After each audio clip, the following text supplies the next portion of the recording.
dans le prochain épisode de Demain nous appartient. Tandis qu'Alex va pouvoir quitter l'hôpital, Nour pose un lapin à Lilian. En parallèle, Emma disparaît. Capture d'écran TF1. Attention, les paragraphes qui suivent contiennent des spoilers sur l'épisode de Demain nous appartient diffusé demain soir sur TF1. Si vous ne voulez rien savoir, ne lisez pas ce qui suit. Mardi 15 février dans Demain nous appartient. Alex va pouvoir quitter l'hôpital. Alex a perdu la mémoire et ne se souvient de rien même en regardant des photos de sa vie. Comme il craint de rester une coquille vide jusqu'à la fin de ses jours, Marianne se montre rassurante en lui expliquant qu'il doit se laisser du temps pour que sa mémoire revienne. Lorsqu'elle l'informe que sa famille l'attend dans le couloir, Alex ne pense pas que ce soit une bonne idée de les faire rentrer car il a l'impression que cela leur fait de la peine qu'ils ne les reconnaissent pas. Malgré tout, Marianne pense que cela lui serait bénéfique car cela pourrait lui provoquer des souvenirs. Peu après, Judith, Maxime et Chloé rentrent dans la chambre. Judith tente bien de se montrer forte devant son père mais finit par craquer dans les bras de Maxime. En les rejoignant, Chloé fait bonne figure et assure que la mémoire d'Alex finira par revenir. Même si elle aimerait que tout revienne comme avant, elle leur fait néanmoins comprendre qu'ils ne peuvent pas forcer les choses. Une fois seule, Chloé s'effondre à son tour. En la découvrant en pleurs dans les couloirs, Marianne affirme que ses souvenirs sont toujours présents quelque part mais dans une sorte de brouillard cérébral. Elle enjoint donc sa fille à continuer à le stimuler pour l'ancrer à nouveau dans son quotidien. Non loin de là, la police a reçu le rapport psychiatrique de Flore. Comme elle a souffert d'un trouble psychopathique aigu ayant aboli son discernement au moment des faits, elle n'est pas pénalement responsable de ses actes. De ce fait, la mère de Bart ne sera pas déférée devant la justice. Le procureur Perrault a toutefois sollicité une contre-expertise mais a peu d'espoir. Si le nouveau rapport va dans le même sens, ils seront contraints de prononcer une relaxe et la préfecture prolongera l'internement de Flore dans un institut psychiatrique sécurisé. En cas de guérison, elle sera alors libre. De son côté, Maxime a cuisiné les plats préférés de son père afin de stimuler sa mémoire gustative. Malheureusement, c'est un échec puisqu'il ne se souvient de rien à part qu'il déteste toujours autant la coriandre.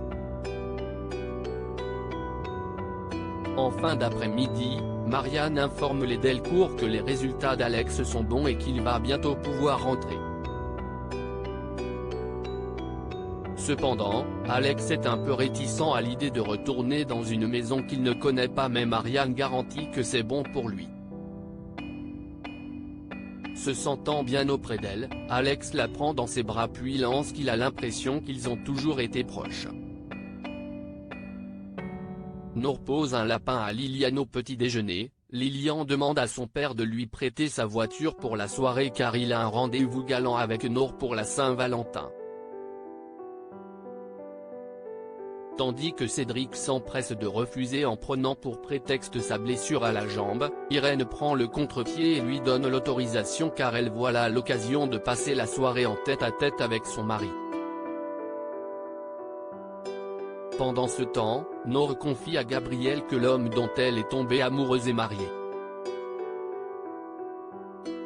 Dans la mesure où elle craint qu'il ne soit pas sincère avec elle, Gabriel lui conseille de faire attention à elle car ce genre d'histoire peut facilement mal tourner. Plus tard, Nour croise Lilian dans le hall de l'hôpital. Elle a beau trouver n'importe quel prétexte pour annuler le rendez-vous, le jeune homme a toujours une solution et ne lui laisse pas vraiment le choix. Par la suite, Nour est avec Cédric dans les réserves de l'hôpital. Conscient que Lilian ne lâchera pas l'affaire aussi facilement, Cédric incite Nord à mettre les choses au clair avec lui le plus rapidement possible. Après avoir promis de le faire, elle lui offre une boîte de chocolat pour la Saint-Valentin. Mal à l'aise, Cédric indique qu'il n'a rien pour elle et qu'en plus de cela, il passe la soirée avec sa femme. Une annonce qui déçoit Noah. Le soir venu, Lilian attend Noah au Spoon. Après l'avoir fait poireauter 1 heure, elle lui envoie enfin un message pour confirmer qu'elle ne viendra pas. Emma disparaît. Fanny dépose sa fille Emma devant le lycée. Lorsque sa mère remarque qu'elle a un énorme sac pour aller en cours, la jeune femme répond qu'elle a un cours de sport. Mais une fois dans l'établissement, l'adolescente se dirige immédiatement vers les toilettes pour se changer. Emma troque alors son jeans et ses baskets pour une tenue beaucoup plus sexy. D'ailleurs, son nouveau look vestimentaire ne passe pas inaperçu, tant et si bien que son professeur de français la convoque à la fin des cours pour lui parler de sa tenue. En effet, François souligne qu'elle était beaucoup plus sage en début d'année et craint que sa nouvelle attitude passe pour de la provocation aux yeux de ses camarades.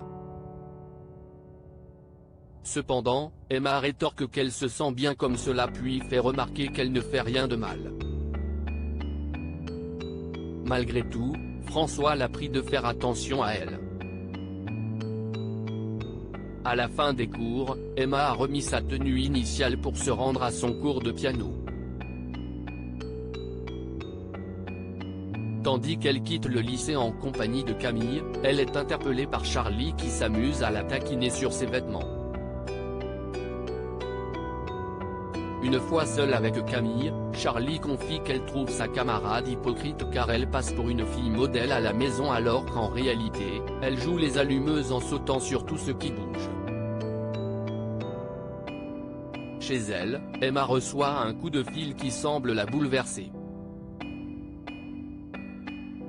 Quand sa mère essaie de la joindre, elle préfère ne pas répondre. Le soir venu, les parents d'Emma sont très inquiets car elle ne répond pas au téléphone et ne s'est pas rendue à son cours de piano. Lionel et Fanny, qui connaissent Georges, débarquent donc au Spoon pour réclamer son aide afin de retrouver leur fille qui a disparu. Selon Fanny, il est forcément arrivé quelque chose de grave à Emma.